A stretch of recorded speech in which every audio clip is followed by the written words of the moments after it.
এই ফিলিস্তিনের জন্য 1 নম্বর মুনাফিক হলো এরদোগান। 1 নম্বর মুনাফিক এরদোগান। ও ফিলিস্তিনের জন্য কিছুই করে না। কি করবে? ও কার সদস্য জানেন না? এটা প্রসঙ্গক্রমে কথাটা চলে আসলো। ও ইসরায়েলে তেল দেয়। ও কেন ইসরায়েলের বিরুদ্ধে কথা বলবে? 2 নম্বর মুনাফিক হলো ইরান। এরা মক্কা মদিনার শত্রু। আপনার দেশের কয় হাজার লোক থাকে ইরানে? তুরস্কে কয় হাজার লোক থাকে? 30 লক্ষ বাঙালি থাকে সৌদি আরবে। পৃথিবীর সবচেয়ে বেশি রেমিটেন্স আসে বাংলাদেশে সৌদি আরব থেকে। আপনি একটা নেমো খারাপ, আপনি সৌদি আরবের বিরুদ্ধে এত গালি দিলেন।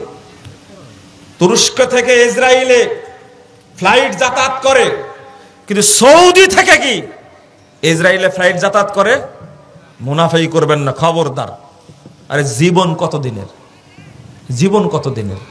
হকটা যদি বলে না যেতে পারে আল্লাহর কাছে দাঁড়াতে পারবো না। মুনাফিকি করার জায়গা পান না। যা করেছেন, কি করবেন আপনি সৌদি আরবের বিরুদ্ধে? যদি খুব সুন্দর করে বলে দেয় যাও বাঙালিদের এখানে থাকা লাগবে না, কি করবেন আপনি? সৌদি আরবে কি করবেন আপনি? কিছু করতে পারবেন? আমেরিকার সাহস আছে সৌদি আরব ইউজ করার? রাশিয়ার সাহস আছে? চীনের সাহস আছে? আপনি কার পিছনে লাগলেন? তাওহীদের দেশটাকে আপনি অপমান করেছেন। আমার তো মনে হয় না যে আপনারা ফিলিস্তিনের জন্য ঢাকায় গেছিলেন। আমার মনে হয় সৌদি আরবকে গালি দেওয়ার জন্য, সৌদির বিরুদ্ধে অবস্থান করার জন্য গেছিলেন। এই জন্য বলি, বাংলাদেশের অধিকাংশ যারা মুসলিম বলে দাবি করে, অধিকাংশ শিয়া। যারা সৌদি আরবকে গালি দেয় এরা শিয়া। স্পষ্ট প্রমাণ কত নেবেন আপনি? আপনার মধ্যে আর ইরানের শিয়াদের মধ্যে কোনো পার্থক্য নেই। কেন পত্রিকায় আপনি দেখেননি? সিরিয়া বিজয়ের পরে বিশ্ব ব্যাংক থেকে যত ঋণ নিয়েছে সমস্ত ঋণ পরিশোধের দায়িত্ব নিয়েছে সৌদি আরব। আপনি কয় টাকা দিয়েছেন? বাংলাদেশ থেকে তোমার বাপ কয় টাকা পাঠাইছে? ফিলিস্তিনের জন্য তুমি কয় টাকা পাঠাইছো বাংলাদেশ থেকে? 2018 সালে সৌদি আরব $500 মিলিয়ন দিয়েছে। তুমি কয় টাকা দিয়েছো? প্রতি বছর পাস করা আছে, আকসা ফান্ড তৈরি করা আছে, জেরুজালেম ফান্ড তৈরি করা আছে। এই ফান্ডে প্রতি বছর 100 মিলিয়ন করে সৌদি আরব টাকা দেয়, ডলার করে দেয় রেগুলার। তুমি কয় টাকা দিয়েছো? তোমার বাপের যদি নাম ভালো থাকে কালকে প্রকাশ করে দিও বাংলাদেশ থেকে এত হাজার কোটি টাকা দেওয়া হয়েছে, বা এত মিলিয়ন ডলার বা এত বিলিয়ন ডলার দেওয়া হয়েছে। তোমার মাথায় বল থাকলে তুমি বুঝলে। শোনেন, যারা সৌদি আরবে হামলা করতে চায়, যারা হারামাইনকে অপমান করতে চায়, মক্কা এবং মদিনা ইমানের সাথে জড়িত প্রসঙ্গ। মক্কা হলো কাবা, কিবলা আমার। তার সম্পর্কে কেউ কিছু বললে আমার ইমানে লাগে রে ভাই, আমার ইমানে লাগে। এটা সহ্য করা যায় না, এটা বরদাস্ত করা যায় না। বছরে তুমি কয় টাকা উঠাও ফিলিস্তিনের জন্য? কালকে হিসাব দিবা। বাংলাদেশের অনেকগুলো দল আছে না, ইসলামী দল, কে কয় টাকা পাঠাইছে ফিলিস্তিনের জন্য? মুনাফিকের দল এরা, এরা মুনাফিকের দল। সৌদি আরবকে গালি দেয় কিভাবে? লা হাওলা ওয়ালা কুওয়াতা ইল্লা বিল্লাহ। অথচ এই ফিলিস্তিনি মুসলিমদের জন্য অস্ত্র কারা দেয়? সৌদি যা করে তা বলে না, এটা হলো অভ্যাস।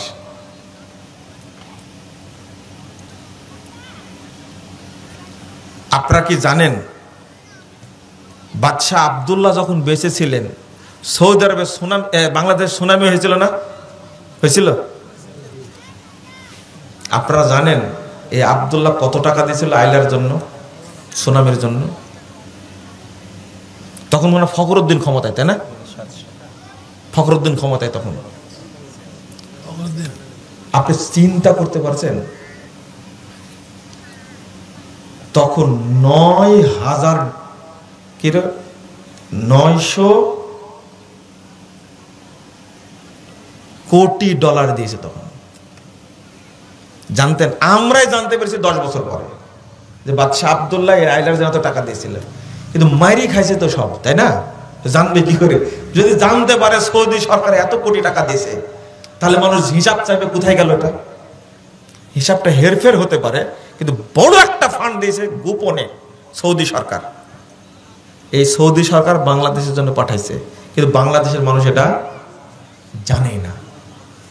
দুর্ভাগ্য।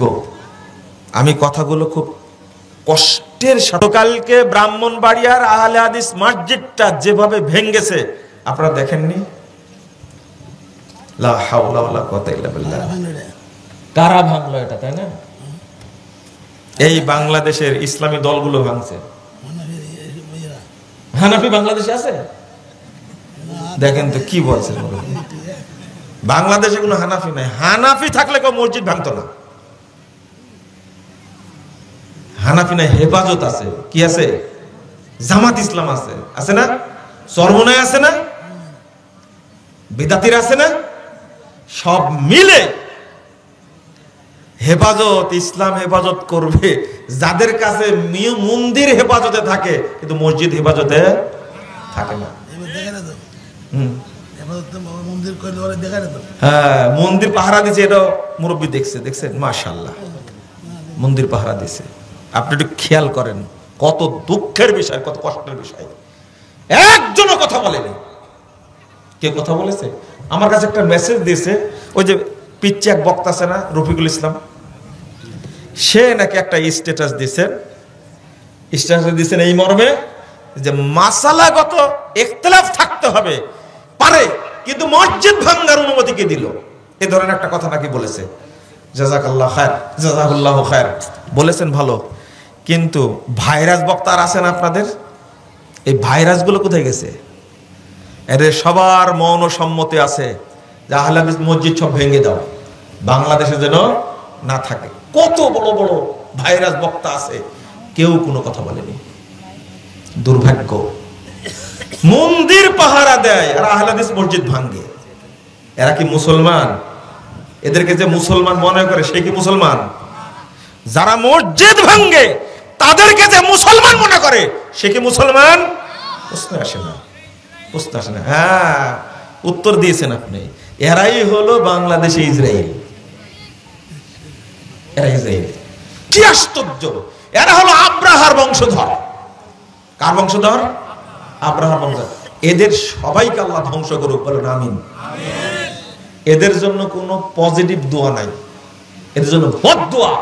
আমি গতকাল বক্তব্যে বলেছি, কুনুতে নাজেলা শুরু করলাম, এই নাজেলা পড়তেই থাকবো। আমার অস্ত্র বল নাই, অর্থ বল নাই, জনবল নাই, মুখের দোয়া তো আছে। আল্লাহ একদিন কবুল করবেন ইনশাআল্লাহ। কেউ টিকবে না। আব্রাহার মতো আল্লাহ এদেরকে ধ্বংস করবেন ইনশাআল্লাহ।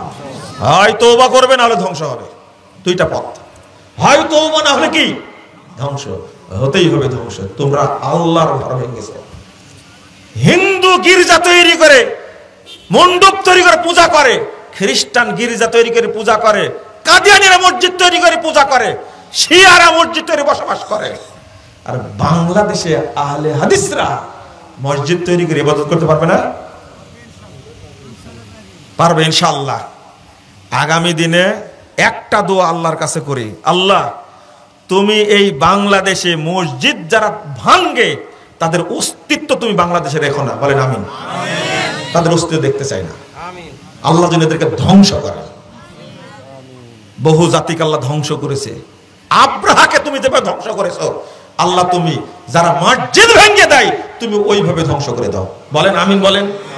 এখানে কোনো ছাড় নাই। বলতে যাচ্ছিলাম যে কথা, সেটা হলো মিশ্রিত ঈমান। মনে আছে বিষয়টা বলছিলাম? মনে আছে? তার মধ্যে শুরু করেছিলাম কি দিয়ে?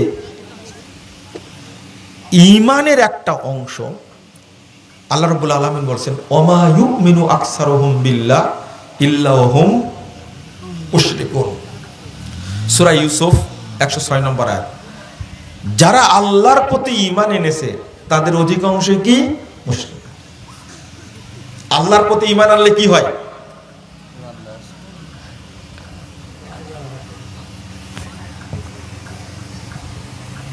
আপনার মন খারাপ করলেন একটু মনে হয়। কেএফসি আর বাটা এটা মসজিদ না মাদ্রাসা? উত্তর দেন তো। মসজিদ।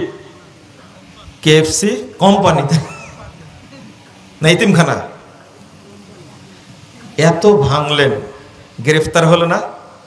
অনেকে গ্রেফতার করেনি, মিডিয়া আসেনি, আইজির চোখে পড়েনি, পড়ছে না? সব উপদেষ্টা চোখে পড়েছে। আপনারা কার কথা বলবেন? এই যে মসজিদটা যে ভাঙছে, এই উপদেষ্টাদের চোখে পড়েনি মনে করছেন আপনি? পড়েনি চোখে? প্রশাসনের চোখে পড়েনি? বাবারা, কেউ ছাড় পাবে না, এটা আল্লাহর ঘর। তোমার মৌর সম্বন্ধে কেউ ছাড় পাবা না ইনশাআল্লাহ। কেএফসি মসজিদ না মাদ্রাসা না, তাই ভাঙ্গার কারণে কত তোলপাড় হয়ে গেল, গ্রেফতার হয়ে গেল। অপবিত্র জায়গা, মসজিদ পবিত্র জায়গা, সেটা ভেঙ্গেছে। আমিও যদি এটাতে সাই দিই, চুপ থাকি, গজব আমার উপরে নাজিল হবে। মসজিদ এমন জায়গা, উপদেষ্টা মন্ডলী ছাড় পাবা না তোমরা, মনে রেখো এটা মসজিদ। প্রশাসন ছাড় পাবা না, এটা মসজিদ, এটা আল্লাহর ঘর। তুমি তিলে তিলে বুঝতে পারবে মসজিদ ভেঙ্গেছে, আমি কোনো কথা বলিনি, গজব তোমার উপর আসবে ইনশাআল্লাহ। বদদোয়া থেকে তুমি রেহাই পাবে না। এই শেষে কথাটা বলতে বাকি ছিল, এটা বলে দিলাম।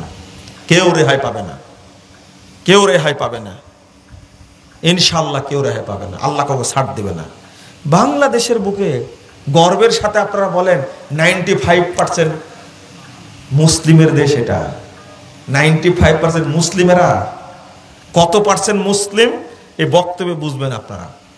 আল্লাহ বলছেন যারা আল্লাহর প্রতি ঈমান এনেছে তাদের অধিকাংশই কি? মুশরিক। আল্লাহ বলছেন ওয়া ইন্না কাসীরাম মিনান নাস বিলিকাই রাব্বিহিম কাফিরুন। সূরা রোম 8 নম্বর আয়াত। অধিকাংশ মানুষ আল্লাহর সাথে সাক্ষাৎ করবে কাফের অবস্থায়। কি অবস্থায়? লেনেবার কথা তো আমার না, কার কথা? আল্লাযীনা আমানু বিল বাতিল ওয়া কাফারু বিল্লাহ উলাইকা হুমুল খাসিরুন। 52 নম্বর আয়াত সূরা আনকাবুত। যারা ঈমান আনবে বাতিল জিনিসের উপরে। কিসের উপরে? ওয়া কাফারু বিল্লাহ, আল্লাহর সাথে কুফরি করবে, তারা কিয়ামতের দিন ক্ষতিগ্রস্ত হবে, তারা জাহান্নামে যাবে। আল্লাহ কেন বললেন কথাগুলো? বাংলাদেশের মানুষ ভাগ করেন, যারা ধর্ম মানে তারা একটা প্রকার আছে না? এরা অধিকাংশই পীর পূজারী, মাজার পূজারী, কবর পূজারী, তাই না? এদের সংখ্যা বেশি না কম? আরে পাগলা মসজিদে 9 কোটি টাকা উঠছে। কয় কোটি? মসজিদ পাগল তাই উঠছে। অথচ বাংলাদেশের কত মানুষ না খেয়ে থাকছে, খাবার নাই, সবাই দান করছে কোন জায়গায়? এই পাগলা মসজিদে। চিঠি লেগেছে, চাচা হাসেনা কোথায় দেখছেন? ওই চিঠিতে তো দানও করেছে, ওই জায়গাতে খোঁজ নিতে গেছে, ওখানে চিঠি দিছে। আরেক শ্রেণীর মানুষ আছে বাংলাদেশে রাজনীতি করে না? এরা কি শিরিক করে না?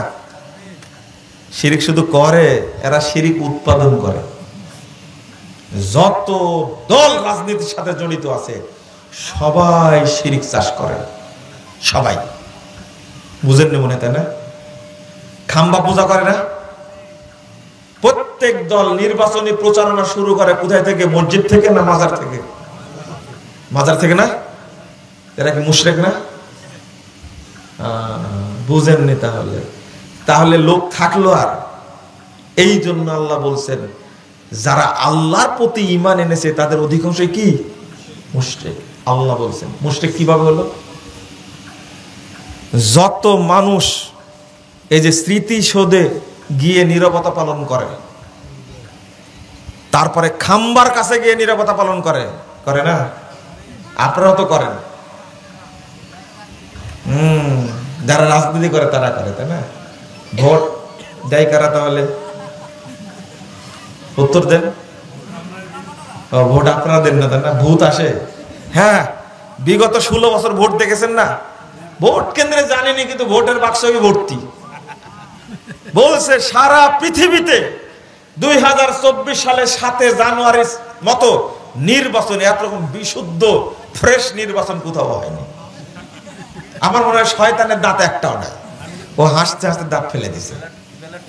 নাউযুবিল্লাহ, আস্তাগফিরুল্লাহ। যারা ভোট দেন তারা কি কাকে ভোট দেন? গম যদি 10 কেজি চুরি করে তাহলে তার ভাগ আপনিও পাবেন ইনশাআল্লাহ, তো কোনো সন্দেহ নাই। আর যদি 10 কোটি চুরি করে ভাগ পাবেন না? পাবেন, অবশ্যই পাবেন। আপনাকে কখনো মাহরুম করা হবে না, আপনি চিন্তাই করেন, অবশ্যই পাবেন আপনি। এটাই ভাগ পাপের বেলা, তাই না? কি ভাই,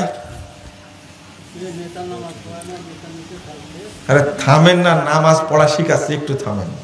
ইমানই নাই, নামাজ পড়বেন কোথা থেকে? বুঝেননি কথা? ইমান না থাকলে নামাজ পড়ে কাজ হবে? হ্যাঁ, ওই মার্কা মুসল্লি এখন আছে। রাসূল সাল্লাল্লাহু আলাইহি ওয়াসাল্লাম বলছেন, ওইটাই বলিনি আগে হাদিসটা। আপনারা চলে যাবেন নাকি? মাদ্রাসার প্রোগ্রাম, এই টাকা পয়সা দিয়ে তারপরে যাবেন। দিবেন না মনে হয়, তাই না? কে কে টাকা দেবেন না? হাত তুলে লাগে। ও যারা দিয়েছে তারা দিবে না, তাই না? ও টাকা উঠেছে আগে। ও তাহলে ঠিক আছে, যাওয়ার সময় কিছু দিয়ে যাবেন আপনারা। কি বলছিলাম? আল্লাহ রাসূল সাল্লাল্লাহু আলাইহি ওয়াসাল্লাম বলছেন, ইয়াতি আলান নাস জামান। ওই যে হাদিসটা অনুবাদ করব তার আগে মনে করি যে নামাজের কথা। এখন